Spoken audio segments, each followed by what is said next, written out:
Yo, so guys, welcome back to another video, and this is another basketball reaction, and this one is a very recent post. I think it was 2 days ago from SB Nation, and yeah, this one is on Damian Lillard's first series-winning buzzer beater. Needs a deep rewind. 2014 Blazers versus Rockets.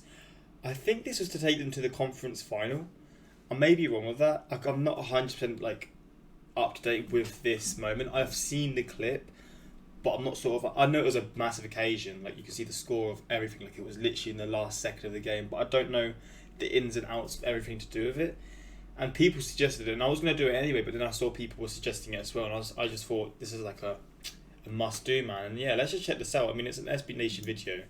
They just make non-stop bangers at this point. Every video they do is just fun to watch, man. It's really in depth, with how they do their sort of research, etc. And I'm interested to see what they would say about this one. So yeah, let's check this out and see what's in this video, man. It's May 2nd, 2014. We're in Portland, Oregon for Game 6 of an unbelievably tight first-round playoff series between the Trailblazers and the Houston Rockets. The Blazers have 9/10 of a second to try to overcome a 2-point deficit and win the series. If the Rockets get a stop, they'll host Game 7 in Houston. Before we witness this moment, let's examine the history in this building, the feelings of these fans, the compelling characters occupying the floor, and the way they've been deployed for this crucial play. Let's rewind. The classic car recorder. Come on. After falling behind early, Houston has made this a 3-2 series, on the verge of a tie. Each team has enjoyed a comfortable victory, but we've seen some true nail-biters, including the critical Game 3 Houston stole thanks to this deep game winner from little-used Troy Daniels. Daniels for three! It's good! The Rockets now hope to become one of the few teams ever to recover from a 3-1 series deficit, just like they did en route to the 1995 title. Yet another series reaching 7 games would bolster what already promises to be an amazing weekend of do-or-die basketball. Exactly what the NBA community needs to wash away the sour taste of this hideous Donald Sterling scandal in Los Angeles. Anyway, the Blazers want to watch Game 7 this weekend, not play one. A 2-pointer buys them overtime. With a 3, they'll advance immediately. The fans in this building could not be more on edge because it's been a while. Okay. Portland was accustomed to contending. The franchise won a championship within its first decade of existence in 1977 under legendary coach Dr. Jack Ramsey. Portland's deepest playoff runs of the 80s crashed into the Magic and Kareem Lakers, but they made 2 finals appearances in the early 90s. Okay. In 2000, the Blazers came tantalizingly close to beating the Shaq and Kobe Lakers, only to fall in Game 7 of the Western Conference. See, that's just unfortunate. They faced up against one of the best teams. But I didn't even know Scottie Pippen was at the Blazers at one point. I didn't even know that. In short, every prior generation of Blazers fan got to see teams at least approach winning it all. Hearts got broke, sure, but heartbreak first requires legitimate hope. They experienced it, at least. That hope has diminished in recent years. The Trailblazers have not won a playoff series since that conference final run in 2000. 13 straight seasons without clearing the first round is the longest such drought in the NBA. Pretty wild. So that would be a big hump to overcome, and it would be poetic to do it this week. Just days ago, the iconic Jack Ramsey passed away. Coach Ramsey was a beloved part of the NBA community for many years after he led those champion Blazers. These jersey patches are the Blazers' tribute to the late Dr. Jack. Wow. Ending the drought would be another lovely tribute.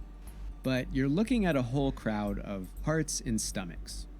Barring a miracle, this series is headed back to Houston, and the Rockets would take a lot of momentum with them. That's the kind of progress they expected when they added this guy. This guy needed help. The middling Rockets made a seismic trade for megastar James Harden in 2012, and his talent alone was enough to carry a postseason return. But that was all. Harden's old friends in Oklahoma City booted Houston out of the 2013 playoffs in 6 games. That'll happen when your supporting cast is this bunch of solid but clearly secondary players. Harden needed a co-star. And this past summer, Houston GM Daryl Morey got him one. All-star big man Dwight Howard was ready for a move after just one pathetic, cantankerous season as an LA Laker. He and Kobe Bryant never clicked, not even close. Settling into Houston took some time, but under coach Kevin McHale, season 1 of Harden and Howard looked like a much better pairing. The Rockets' improvement included getting Dwight the ball more, involving him more often and closer to the rim to create easy baskets, to create space for shooters, to create one of the league's top offenses. And it's a good thing Dwight found his scoring, because in this series, Harden hasn't been able to hit the broad side of a barn. Okay, so he's been Dr. Beardface has connected on just 38% of his field goals, including sub 30% beyond the arc. Houston fell behind 3-1 in this series thanks in part to some true Harden stinkers. The Rockets took Game 5 and extended the series into tonight because Harden deferred. Howard anchored the defense and led his team in scoring. Jeez. Chandler Parsons made some threes, and Jeremy Lin dropped 21 points off the bench to compensate for a critical Game 4 turnover. Tonight, Game 6 marks Harden's first efficient offensive performance of the series. But most of his points came early on. Until moments ago, crunch time was all Dwight. Howard's huge run-stopping block on Thomas Robinson set up Harden's only basket of this fourth quarter. Jesus. After that, it was Dwight pump faking to score over 3 Blazers. It was Dwight losing Robin Lopez to do it again. It was Dwight spinning left against Lopez to draw a foul and sink both free throws. Christ. It was Dwight again overpowering Lopez and again cashing in from the line. Howard was the target for this post-timeout lob and made the tough lefty finish. He really was clutching Howard up snatched for a him, loose ball and blasted through a crowd for 2 and Like, I know he's a top player, but you would expect Harden to be the main guy in this. But I guess that this sort of shows in basketball you need other guys around you. You can't just rely on one person. And say Harden's having a poor run, Howard's then sort of turning it up, and you've got other players you can rely on. But I think from what I remember, this doesn't end up well anyway. But Houston would be long dead if Dwight didn't score 26 points tonight, including 13 of the team's 19 in the fourth. Jesus He dropped those 13 all in a row, with just 2 of his typical missed free throws in between. But while Dwight kept Houston in it, we got all the way to right now with some other characters. If these 9/10 of a second go well, Chandler Parsons will be a hero. He capped off a solid, transition-heavy, high-rebound game with one of the biggest putbacks of his life. Harden missed a tough fadeaway, and a mad scramble for the rebound somehow ended with Parsons in possession, noodling in a last-second reverse. But rewind further, because we shouldn't neglect that Houston only needed heroics because of an unforced error. Lin's banked-in 3 with under a minute to go would have all but iced the Houston victory, except big guy Omar Ashik committed this foolish offensive foul to negate it. Oh, God. That was Ashik's 6th disqualifying foul, so he's not out here. Blazers ball, less than a second to go, 2-point game, and Houston's missing a starting big man. Relevant because it looks like the first option for this buzzer beater is big Blazers star LaMarcus Aldridge. He's been the guy in Portland for almost a decade now, but this wasn't supposed to be a the guy situation. After some years in the basement, Portland began a turnaround on draft night 2006. They swung superb trades to form their big-small tandem of the future. Aldridge from Texas and Washington's Brandon Roy. Roy, the merciless scoring guard, won Rookie of the Year in 2007 and quickly became an all-star. Aldridge improved gradually to become one of the league's steadiest young bigs. In 08-09, the third season of the pairing, the Blazers turned a corner.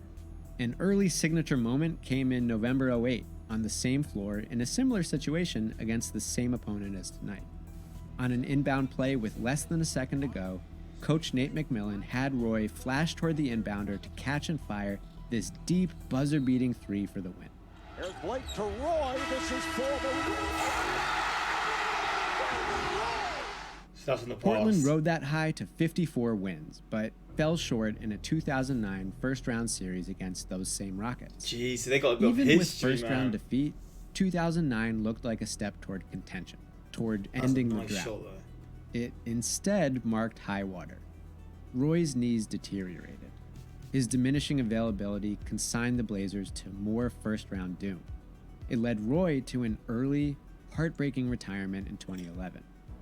Roy's premature farewell and the equally sad misadventures of Greg Oden left Aldridge as the lone star on a bad team. And Aldridge really has become a force. That losing 2012 season began a streak of all-star appearances for Aldridge that's still going. In this very series, he's posted some all-time great performances, especially in those first 2 road wins. In Game 1, 46 points and 18 rebounds. In Game 2, 43 points on just 28 attempts. When this dude settles into his sweet spot, he is unstoppable. And if you had any doubt where that sweet spot was, tonight gave you a reminder.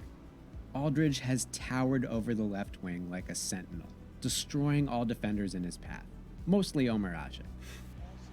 He bodied Asik for this early bucket, kind of forearm shivered Asik he's for getting another absolutely one. bodied, man. He got Asik in early foul trouble with a quick one, then a quick 2. He cannot compete. Asik returned to guard Aldridge in the second quarter, but good luck stopping this mid-range. Jesus Christ. Get too close, and that's your 3rd foul. Yeah, got the foul. Oh! Aldridge again! How many points do you reckon he had scored on him in the end? Because he's getting absolutely spanked right now. And you can have a 3rd foul too, Dwight. Aldridge cooled a bit in the second half, but this ESPN graphic in the 3rd quarter hammered home the place you absolutely do not want to let LaMarcus operate. Right around here. Aldridge alone on the strong side, which happens to be his office, is an important assignment. The Rockets, thankfully, planned around that before it was too late. When the teams first set up for this play, Coach McHale had Howard pestering the inbounder, Nicola Batum. With Asik fouled out, that left Harden assigned to the much, much taller Aldridge. Parsons got a look at that and said, hold up, no, and called timeout. Fast forward to right now, and you've got more sensible assignments. The tallish Terrence Jones is in the game to cover the inbound. Aldridge is guarded more appropriately by Howard, and Dwight's using his strength to make this pass difficult. Which makes one wonder what's going on over here. Here we are. This is Damian Lillard, who at first looked all casual with his head cocked and his shoulders slumped and as if he's not going to be involved. And turns into life. So yeah, when the Blazers truly fell apart in 2012, they got a lottery pick. They weren't bad enough to have much chance of snagging a sure thing like Anthony Davis, and with the 6th pick, drafted an upperclassman from a school most people haven't heard of. Damian Lillard got very little hype as a high school prospect. Oh, man. That's how an Oakland kid ended up playing point guard for Weber State University. Even in Ogden, Utah, Lillard bloomed into the national spotlight. In his redshirt junior season, Lillard put up truly obscene scoring numbers. The deadliest point guard in the nation was a Weber State Wildcat. And lest anyone attribute Lillard's college excellence to inferior competition, Dame shredded like a buzzsaw through his first NBA season. Over Davis, over Bradley Beal, over Andre Drummond, Lillard was unanimous 2013 Rookie of the Year. Here in year 2, the 23-year-old joined Aldridge on the All-Star team and helped get the Blazers back here into the postseason. Portland will never forget Aldridge's original co-star, who once chucked a dagger through these Rockets from right about here. But Aldridge has a new buddy, and said new buddy has already delivered. This is a sick little backstory, man. Aldridge's mighty Game 1 performance almost went for naught when he fouled out with a minute to go in overtime. But Lillard fought off Patrick Beverley's great defense for an and one to take the lead, then buried 2 more steely ones to give Portland the edge in the final seconds. Lillard has averaged over 25 points per game in his first playoff series, including noble efforts when Aldridge faltered in the 2 losses. Damian Lillard is scary, which makes this interesting. On take 2 of this final play, Parsons started guarding Mo Williams, but it appears Harden recommended a switch between Parsons and Beverley, Houston's best backcourt defender. Parsons was the hero on offense, now he's assumed the task of catching a man who just morphed into a blur. If he and the Rockets can get a stop, they draw this super close series even closer, adding another Game 7 to this weekend.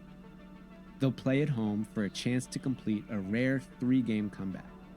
They'll owe a lot of that comeback to Dwight Howard, James Harden's new co-star, who's kept this team alive during some barren stretches from their top scorer. Howard has taken over guarding the top Portland scorer, but Aldridge too has a relatively new co-star, and that once obscure prospect is now speeding around screens for one shot at glory. Look at the speed, One man. shot to end a playoff drought unbecoming of a once great franchise. Let's see what happens. Welcome to a moment in history. Look at him just get away from him like it's nothing. It's Lillard. He got the shot off. Lillard, good. This kid is so sick, man.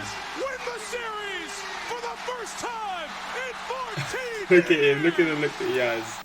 Again, I've seen the clip before. I've seen it many times, but with a little backstory, I love seeing this because it's just like it really shows just how incredible it Let's see really was. what happens. Welcome to a moment in Just look history. at him like run away. He's got no chance. He's nowhere near him. He got the shot off. Oh my god. Good. And the Blazers And that shot is actually win the ridiculous. series How you can for pull the that first off? time in 14 years. 14 years, man. And also the fact like he had his own teammate who did it previously against the Rockets a few years before, and then him doing it, like Lillard doing it then. It's just a cool little story to see, man. It's interesting to see like the sort of the deja vu of the situation. Thanks a lot for watching. Banger from SB Nation. I love this so much. I really enjoyed this, man. This is Dame, who at first looked casual, his head cocked and his shoulders slumped, and then the whistle blew, and the most accurate description of Dame I've ever heard. Okay, now you have to do a rewind for his second series winning buzzer beater against the Thunder 2019. I want to see that then.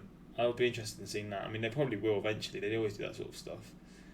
A couple years later, Damian Lillard's second series winning buzzer beater needs a deep rewind.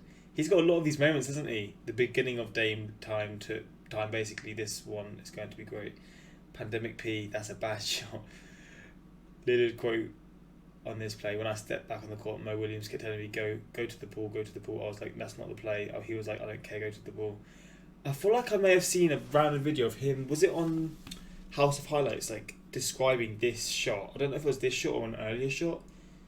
And he was saying about how he was practicing it and he was missing constantly, and then he just ended up taking this shot and scored. Maybe that was for another shot, but I did remember seeing that, and I found that like the little thing he did on House of Highlights really interesting about how he spoke about these moments.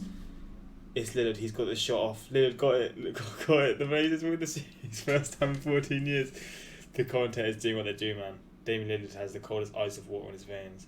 Man, classic video. I love this so much. SB Nation just do bangers upon bangers, man. They don't fail to disappoint whatsoever. And yeah, if you want any more of these deep rewind basketball videos, let me know what you'd like to see, because I'm down to do these, man. I love these videos so much.